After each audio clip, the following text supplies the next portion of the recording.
سلامونه دوستانو. آیا تاسې د نړۍ د تر ټولو هوښیار یا ځیرک ښار په باب څه اورېدلي؟ په دغه ځیرک ښار کې هر کور د لوړ سرعت انټرنیټ والا وای فای په لرلو سمبال دی.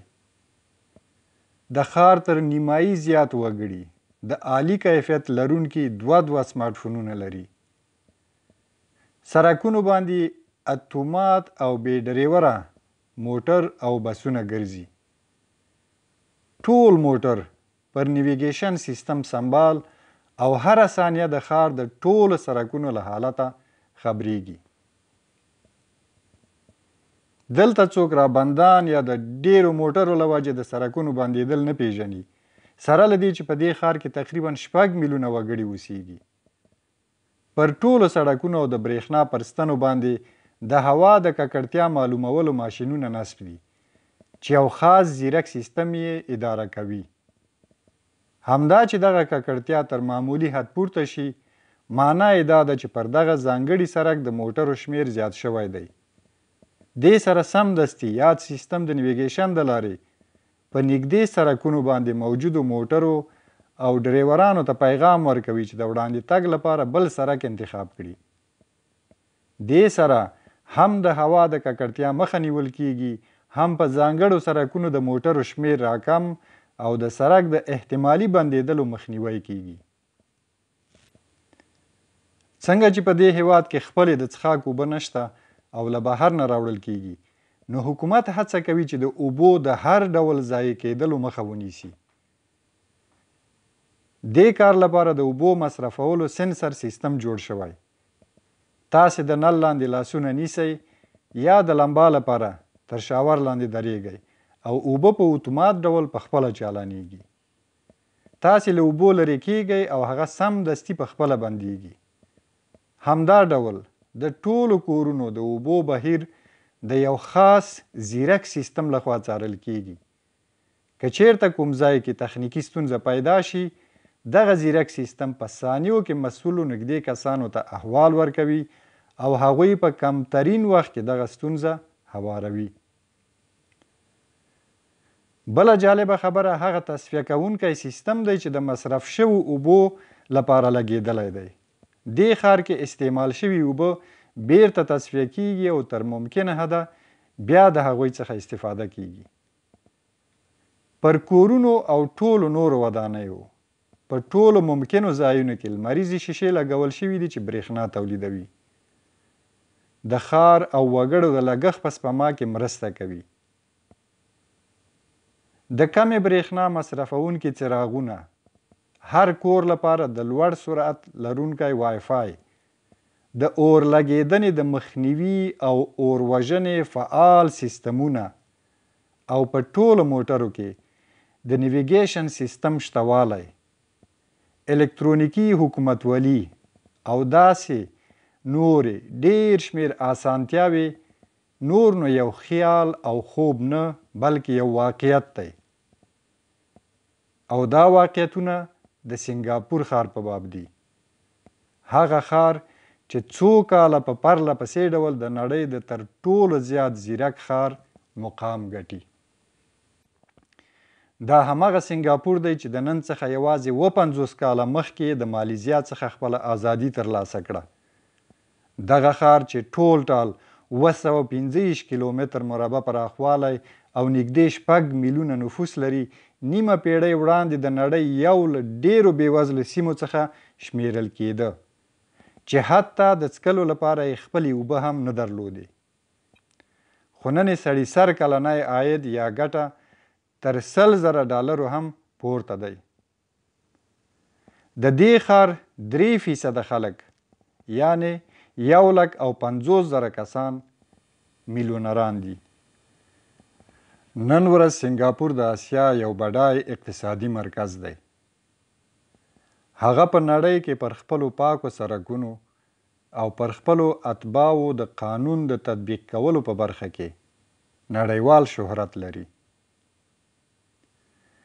کافي د تاسې په دې ښار کې د ژاولو پر خرڅولو او ژولو باندې بندیز سترګو ته ودروئ چې پوه شئ د دې ښار مشرانو لپاره پاکوالی او نظم څومره مهم دي.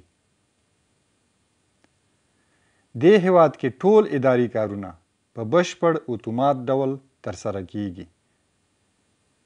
تاسې اړتیا نه لرئ چې د یوې یا بلې اجازه نامې یا لایسنس اخیستلو لپاره کوم دفتر ته لاړ شئ او یا اوږدو کتارونو کې ودرېږئ. دا هر څه په انلاین ډول ترسره کیږي.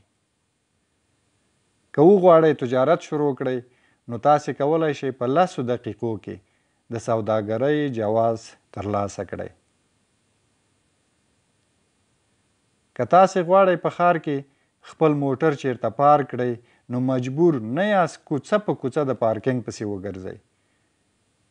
نیویګیشن مو چالان کړئ او هغه به مو په خپله په ډیر لنډ وخت کې د موټر پارکینګ کولو لپاره تر ټولو نږدې د درولو خالي ځای ته ورسوي. د سنګاپور مدیران د چاپیریال پاک ساتنې په موخه په ښار کې د شخصي موټرو د شمیر زیاتېدلو مخنیوی کوي او پر ځای ښاري عمومي ترانسپورت ته ترجیح ورکوي او په همدې سبب د مختلفو لارو څخه د شخصي موټرو د زیاتېدلو مخه نیسي. دې هدف لپاره هغوی په لومړي سر کې د موټرو پر اخیستلو ډیره زیاته مالیه ایښې ده او هلته سړی مجبور دی چې د یو عادي موټر اخیستلو لپاره پر اړوند اسنادو شاوخوا $50,000 ولګوي. سربیره پر دې هغه باید د موټر چلولو د سختې آزموینې ترڅنګ یو ځانګړی لایسنس هم ترلاسه کړي کوم چې شاوخوا $80,000 تمامیږي او هغه هم یوازې د 10 کلونو لپاره. مقابل کې ډیره پاملرنه د ښاري ترانسپورت سهولتونو او ښېګڼو ته کیږي او په ځانګړي ډول اتومات یا بې چلونکي مترو ته چې د ښار لر او بر سره نښلوي. دوهم قدم کې په ټولو سهولتونو سمبال ښاري بسونه دي. د کومو د تګ او راتګ خبرتیا چې د یو ځانګړي اپلیکیشن له لورې ورکول کیږي او همدا اپلیکیشن تاسو ته دا معلومات هم درکوي چې بس کې څو چوکۍ ډکې او څو تشې دي. په ټولو ښاري ترانسپورتونو کې پیسې یا کرایه په اتومات ډول ستاسې له اکاونټه د اړوند ترانسپورت اکاونټ ته ورځي. سنګاپور کې په مختلفو برخو کې مختلف انلاین اپلیکیشنونه کار کوي چې ګڼ شمېر اسانتیاوې خلکو ته جوړې کړي دي. د روغتیا اړوند یو اپلیکیشن کې ناروغان او ډاکټران دواړه ثبت دي. دغه اپلیکیشن په بحراني حالت کې د ناروغ موقعیت ته تر ټولو نږدې داوطلب ډاکټر یا نرس ته احوال ورکوي چې نږدې ساحه کې یو کس تکلیف او ستاسې مرستې ته اړتیا لري او ډاکټر په ډیره چټکۍ هلته ځان رسوي. تاسې ښه پوهیږئ چې ځینې ناروغیو مثلا د زړه اړوند ناروغیو کې حتی ثانیې هم رول لري او ناروغ ته ژر ورتګ ښایي هغه د مرګه وژغوري. له 2014 کال څخه هلته د ډیر عمر والا خلکو لپاره یو خاص پروګرام پیل شوی دی. د هغوی په کورونو کې مخصوص وسایل او کمرې نصب شوي دي کوم چې د یو ځانګړي زیرک سیستم د لارې د ډیر عمر والا کسانو کور او په خپله د دوی حالت څاري. که چیرته دغه سیستم متوجه شي چې بوډا یا بوډۍ ډیر وخت کېږي پر ځای پراته دي او حرکت نه کوي نو سمدستي خپلوانو او ډاکټرانو ته د دې حالت احوال ورکوي. په کوڅو او سړکونو کې د کیمرو لګولو له وجې هلته امنیت ډیر زیات ښه دی. دغه کمرې د زرګونو جرایمو او دوسیو په سپینولو کې مرسته کوي. په کوڅو او لارو کې ډیر شمیر کمرې لګېدلي دي او دغه کمرې د نورو دندو ترڅنګ هلته تلونکي راتلونکي کسان هم کنټرولوي او څاري. دې کار د ښار امنیت ډیر زیات مطمئن کړی دی. د سنګاپور حکومت په دې ښار کې د نظم او امنیت ډیر خیال ساتي او په دې برخه کې ډیر جدي سیاست تعقیبوي. په زرګونو کمرې مرسته کوي چې د خلکو هر ډول ناغیړي او غلط چلند ولیدل شي او قانوني چلند سره مخ شي. څه موده مخکې یو 38 کلن سړی په دې خاطر $14,000 جریمه شو چې څکول شوی سیګرټ د خپل کور له برنډې بهر غورځولی و او په دغه وخت کې کمیس هم پر تن نه و. د دې کس عکس د چاپیریال ساتنې پر سایټ خپور شو او نه یوازې دا چې غټه جریمه یې ورکړه بلکې د خلکو لخوا د نیوکو سره هم مخ شو. دغسې کارونه په سنګاپور کې بې ځوابه نه پاتې کیږي. د سنګاپور حکومت له ډېر وخت راهیسې خپلو ټولو اتباعو ته د وړیا کورونو ورکولو پروګرام عملي کوي او اوس وخت هلته 80% کې خلک په هغو کورونو کې اوسي چې حکومت ورکړي دي. سنګاپور کې د کورونو برېښنا او ګاز د 2 زیرکو سیستمونو لخوا کنټرول کیږي او دغه سیستمونه دومره حساس دي چې د برېښنا په تارونو او ګاز په ټولو پایپونو باندې تسلط لري. د برق یا ګاز اړوند هره ستونزه لا د پیښېدلو مخکې پیژندل کیږي او رغول کیږي. په دې ډول نو هلته د برېښنا د قطع کېدلو یا ګاز بندېدلو لپاره هیڅ پلمه نشته. که څه هم چې سنګاپور تر ډېره حده یو صنعتي ښار دی خو دې ښار کې شنو ساحو جوړولو لپاره هم کافي کار شوی دی. هلته په ټولو ممکنو ځایونو کې رنګارنګ ونې او بوټي کرل کیږي او د هغوی د ودې لپاره هم د زیرکو سیستمونو څخه کار اخیستل کیږي تر څو دغه بوټو ته پر خپل وخت اوبه، تودوخه او د لمر رڼا ورسیږي. د سنګاپور په کورونو کې د روغتیا چک کولو مهم وسایل ځای پر ځای شوي دي او خلک کولی شي د دغه وسایلو د ټچ یا لمس کولو سره د خپل بدن اړوند معاینات ترسره کړي.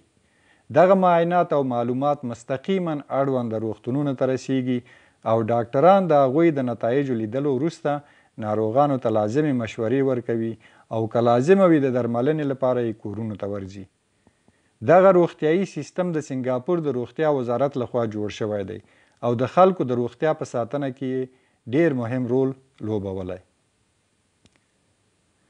په وروستۍ لسیزه کې د سنګاپور حکومت د خپل طبیعت او چاپیریال په ساتنه کې د لا زیات جدیت څخه کار اخلي او د راتلونکي لپاره په نوو لا زیاتو جالبو پلانونو او نوښتونو کار کوي. یو له دغو پلانونو څخه د یو نوي ښار جوړول دي کوم چې به 42,000 کورونه ولري. په دغه ښار کې به د بهر لخوا هیڅ ډول موټر نه وي چې وکولی شي هوا ککړه کړي. د کورونو ګند یا کثافت به په اتومات ډول ټولیږي او تصفیه کیږي.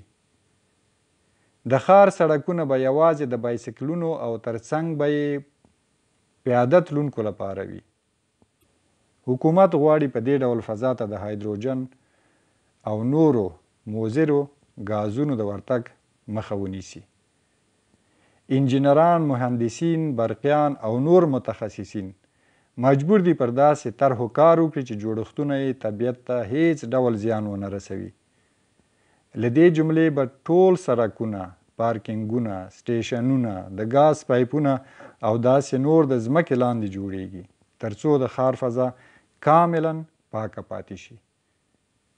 د خپلو اتباعو او مجموع کې انسان د سهولت لپاره چې کوم کارونه په سنګاپور کې شوي دي او کیږي دغه ښار یې د نړۍ په کچه پر یو نمونه ښار بدل کړی او د ښې حکومتدارۍ مثال یې په ټوله نړۍ کې ورکول کیږي. ګرانو دوستانو، دا حتمی خبره نه ده خو که چیرته غواړئ چې د دې چینل سره په ارتباط کې پاتې شئ، موږ ته ویاړ او خوښي راوبخئ، نو مهرباني وکړئ دا ویډیو در سره لایک او زموږ چینل در سره سبسکرایب کړئ. کور مو ودان او عزتمند اوسئ.